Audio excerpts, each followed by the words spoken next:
Salut tout le monde, cette semaine, on va aborder un sujet très important pour notre génération et pour l'avenir de la Terre et de l'évolution de la race humaine. C'est-à-dire, on va parler des 18 caractéristiques des enfants indigos. À savoir si vous êtes, oui ou non, un enfant indigo et ce que vous devez savoir par rapport à ça, ce que vous devez faire, ce que vous devez... en fait, la première étape, c'est de savoir si vous êtes un enfant indigo. Et suite à ça, on continuera à une suite ou un deuxième vidéo ou une deuxième partie. Fait que la première caractéristique des enfants indigo, c'est avoir le sentiment d'être un extraterrestre. En d'autres mots, de ne pas appartenir à ce monde. Avez-vous le sentiment d'être un extraterrestre et de ne pas appartenir à ce monde? Est-ce que vous vous sentez à l'écart? Est-ce que vous vous sentez comme si vous étiez un extraterrestre et que tout vous est étrange et que vous n'appartenez pas à ce monde? Ben ça, c'est la première caractéristique des enfants indigos. La deuxième caractéristique des enfants indigos, c'est le besoin incontrôlable de changer le monde et le sentiment d'avoir une mission. Le besoin incontrôlable de changer le monde. Incontrôlable. Il faut que je change le monde. Moi, il faut que je change le monde. Je suis un enfant indigo. Ça, c'est la deuxième caractéristique. Il faut que je change le monde. Je suis pas capable de me contrôler. Il faut que je change le monde. Qu'est-ce que je fais? Je veux changer le monde. Moi, il faut que je change le monde. Je suis un enfant indigo. Je suis un enfant indigo. Il faut que je change le monde. J'ai un besoin incontrôlable. Je peux pas me contrôler. J'ai besoin de changer le monde. Moi, il faut que je change le monde tout de suite. Je veux pas attendre à demain. Il faut que je change le monde tout de suite. Et le sentiment d'avoir une mission. J'ai une mission. Mon téléphone sonne. Tac. Troisième caractéristique. L'hypersensibilité. L'enfant indigo est hyper sensible. Tous ses sens sont hyper développés. Ce qui peut le faire énormément s'ouvrir tant qu'il ne comprend pas pourquoi il en est ainsi. Et surtout s'il se compare aux autres humains et s'il vit dans une société qui n'honore pas la sensibilité, mais plutôt la ridiculise. Hein? Êtes-vous hyper sensible? Moi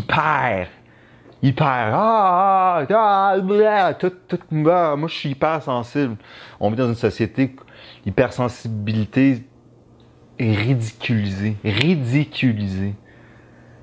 Êtes-vous hyper sensible? Moi, je suis hyper sensible. Si quelqu'un lève le ton, mon pénis rentre à l'intérieur de moi, puis je deviens carrément une feluette en une seconde. Je suis hyper sensible. Mes amis le savent, ma famille le sait.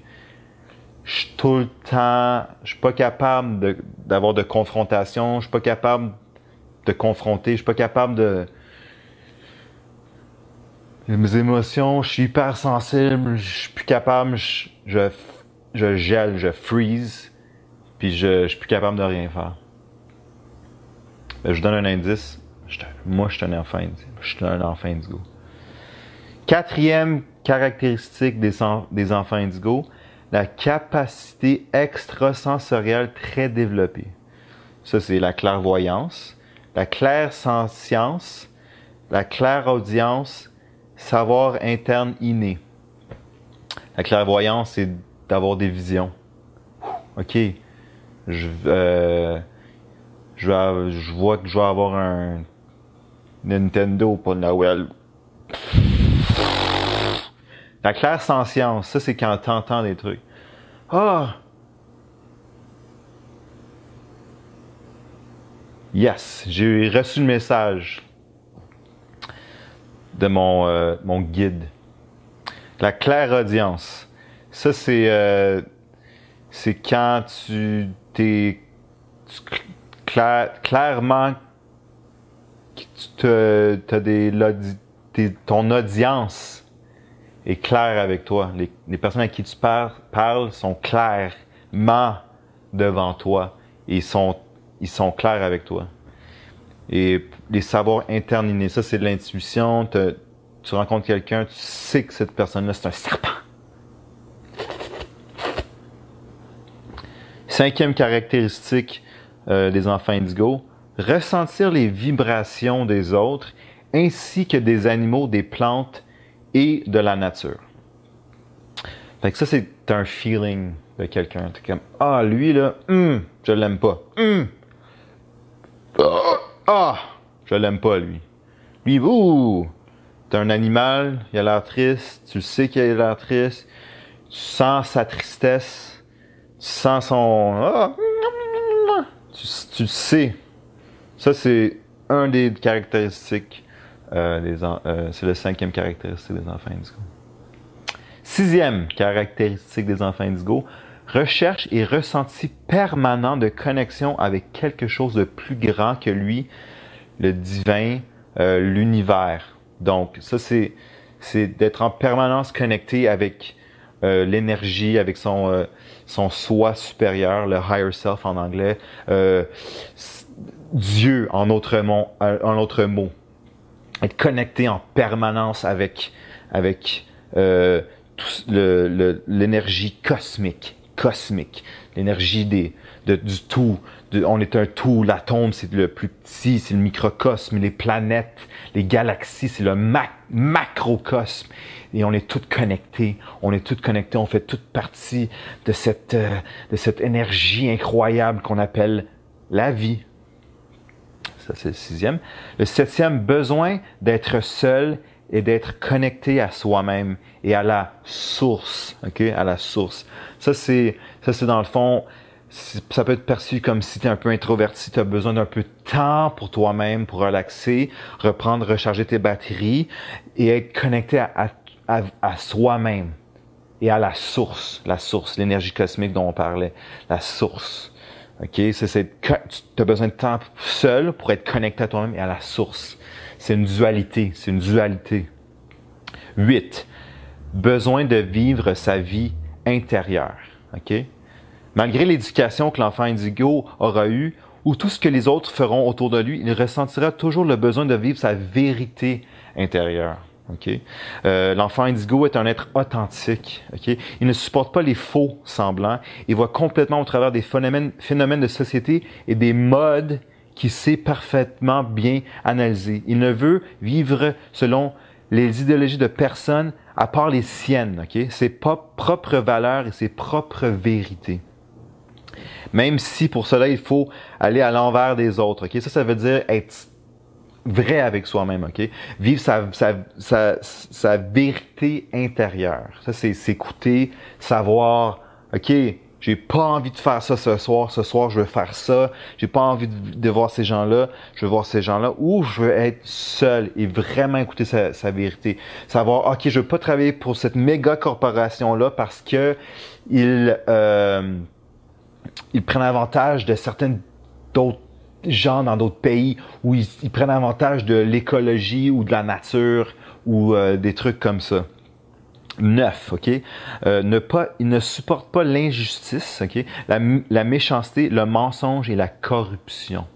En autres mots, ils sont intègres, ok? Les enfants indigos sont intègres, ils ne supportent pas l'injustice, ok? S'il voit quelque chose d'injuste, ils peuvent pas supporter l'injustice, ils peuvent pas supporter la méchanceté, ni le mensonge, ni la corruption. Les enfants indigos sont à l'opposé de toutes ces sphères de pensée là. 10. Besoin de se sentir libre. L'enfant indigo a un fort besoin d'indépendance et de se sentir complètement libre de ses choix. Ok, ça c'est, je fais ce que je veux, quand je veux, je m'en fous des codes sociétals, je fais ce que je veux quand je veux, je suis un être libre, moi je suis libre de faire ce que je veux quand je veux, C'est ça, être un enfant indigo. 11. Surefficience mentale et hyperactivité.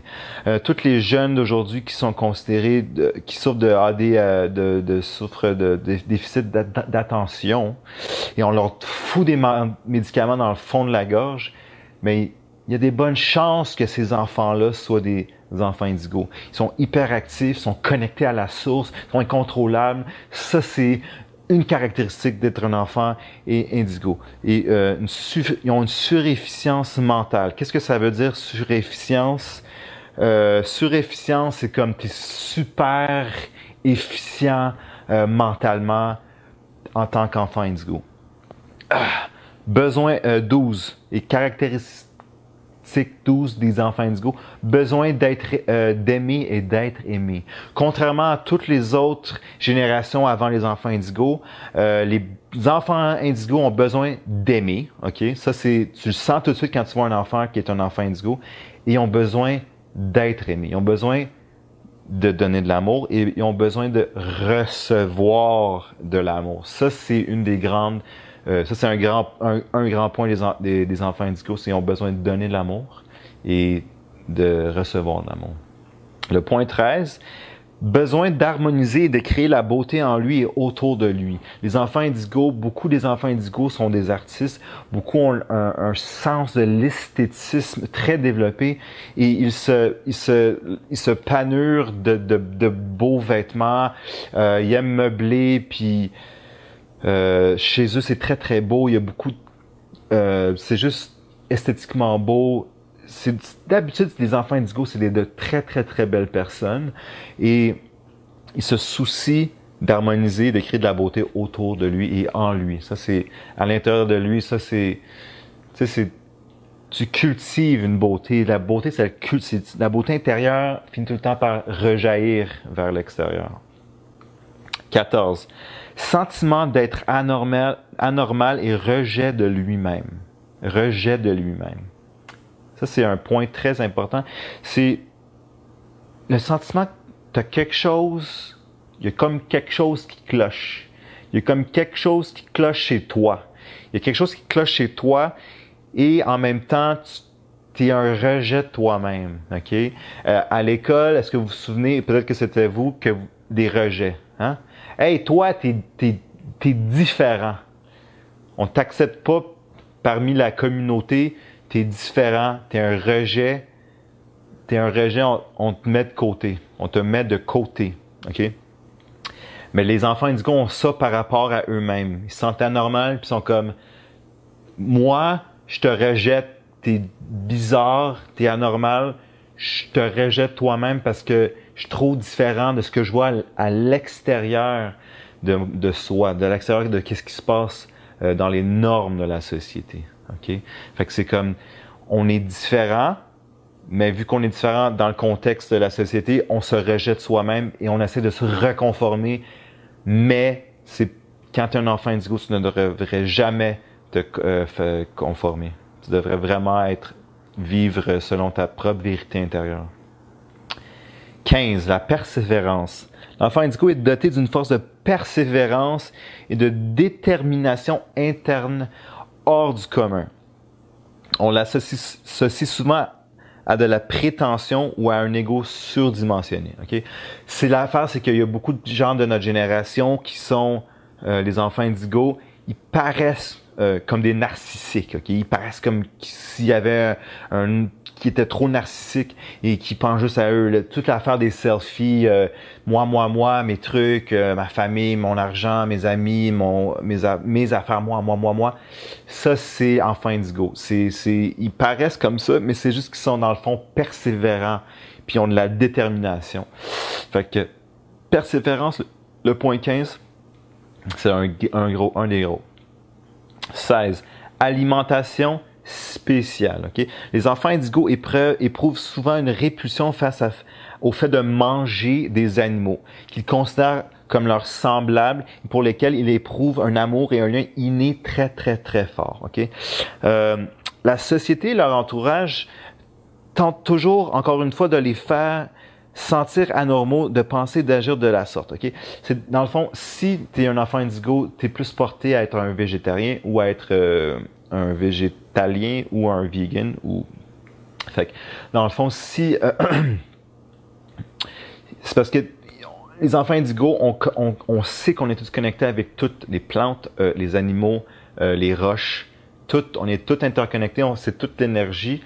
Puis, quand on n'est pas porté à manger de la viande, on n'est pas porté à manger de la viande parce qu'on sait que ça provient d'un animal vivant qui a lui-même sa propre énergie, ses propres sentiments, ses propres... Puis la société est tout le temps en train de dire « Non! Mange du bacon! Mange du veau! Mange du steak! » OK? Mais c'est ça, fait que les enfants indigos, on a une alimentation spéciale, c'est-à-dire on est la plupart portés à être vegan, même si on est poussé par le contexte familial d'avoir été élevé dans une famille qui prônait le carnivorisme.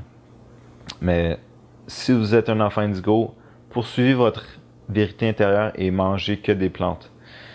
OK, 17. Ressentir de fortes crises d'angoisse face aux séparations. OK, ça, c'est un truc que juste les enfants indigos ont. Les générations précédentes n'avaient pas ce problème-là. Les enfants indigos sont tellement connectés quand ils sont en relation avec d'autres amis, d'autres êtres humains, d'autres blondes, chums, d'autres relations, que une fois que la séparation se fait, ils ressentent de fortes